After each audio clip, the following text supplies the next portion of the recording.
My question is to the Deputy Premier. Speaker, over the last several weeks, London hospitals have been taking critically ill COVID patients from the GTA. With more COVID patients due to arrive this week, St. Joseph's Healthcare announced that they are halting all non-urgent surgeries to ensure they can care for patients from other hard-hit areas. This means that anywhere from 40 to 50% of hospital surgeries will be impacted, with a further reduction in surgical volumes from 70 to 50%. Speaker, the day health experts warned us about has now arrived. Surgeries have been cancelled. ICU beds are filling up. Our healthcare system is being tested on a daily basis. Will this government provide funding to immediately and safely address the backlog in London surgeries? Thank you. Minister of Health. Thank you, Speaker.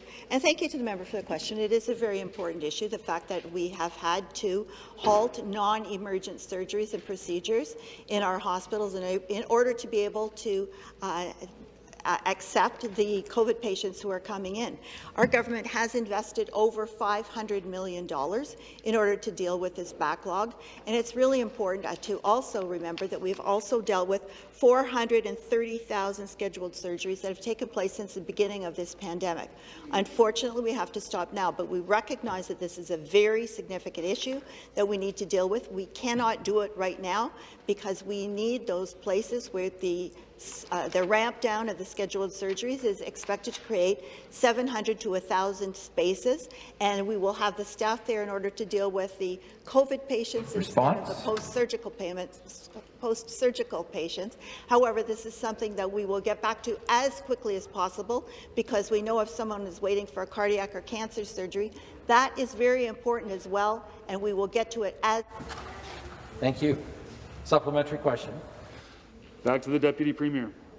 Surgery cancellations are worrying my constituents like Danielle, who should be fully enjoying her time with her new son Jericho.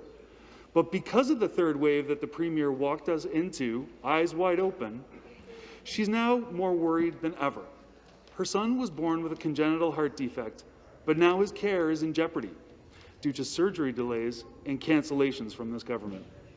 Jericho has an electrocardiogram scheduled, but now it's not clear whether this appointment can even take place, let alone the other medically important surgeries he may require.